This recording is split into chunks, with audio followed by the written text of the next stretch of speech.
Do you always travel alone po? The answer is no. Meron din naman akong pamilya, meron din akong friends. But the thing is, sa family, hindi lahat ng nagagawa ko kaya pa nilang gawin. For example, hiking. Hindi na kayang mag-hike ng parents ko. Tapos sa siblings naman, may work din sila, may family, and yung mga ginagawa ko din is usually hindi na rin nila trip gawin.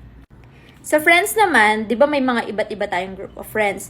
Meron tayong friends na pang coffee lang, hindi talaga mahilig mag-travel. Meron naman tayong friends na isang sabi mo lang, go agad. And usual na reason kung bakit nahihirapan ako with friends is number one, schedule. Lahat kami may kanya-kanyang buhay. Lahat kami may work. Tapos, nandyan na din yung problem sa budget, sa time, ayaw payagan ng parents, or kaya ng mga jowa nila. Yung bang mga ganong bagay. So, dahil ba doon, hindi na ako magta-travel? Bigyan ko kayo ng scenario, okay?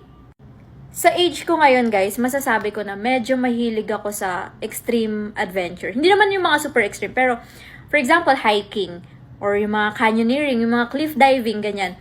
So, mahilig ako ngayon sa mga ganon. For example, mag-aay ako sa friends ko. Hindi lahat ng friends ko kaya nila yung ganong activity. And hindi lahat sila may budget. Hindi lahat sila pwede sa time na pwede ako. So, hihintayin ko pa ba yung time na maging pwede sila, maging willing sila, at magkaroon sila ng budget bago ako makapag-hike? What if sa time na dumating yon, hindi ko na kaya mag-hike? What if nasa 30s na ako? What if hindi na kaya ng tuhod ko?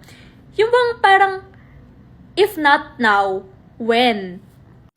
One more example. Mahilig akong tumingin ng flights. For example, tonight, nagtingin ako ng flights, tapos may piso sale, for example. Tapos, sinelect ko yung date na pwede ako. And then, kinommunicate ko sa friends ko na, for example, yung medyo alam ko na willing mag-travel. Kaya lang, again, madaming problems. Sasabihin ni ganito, hindi ako pwede sa ganyang date, pwede bang iba? Sasabihin naman nito, hala, hindi na ako pwede mag-leave ng ganyang date. Or kaya yung isa, hindi niya trip yung place, so magsasuggest siya ng ibang place. So, ang hirap na nun, di ba?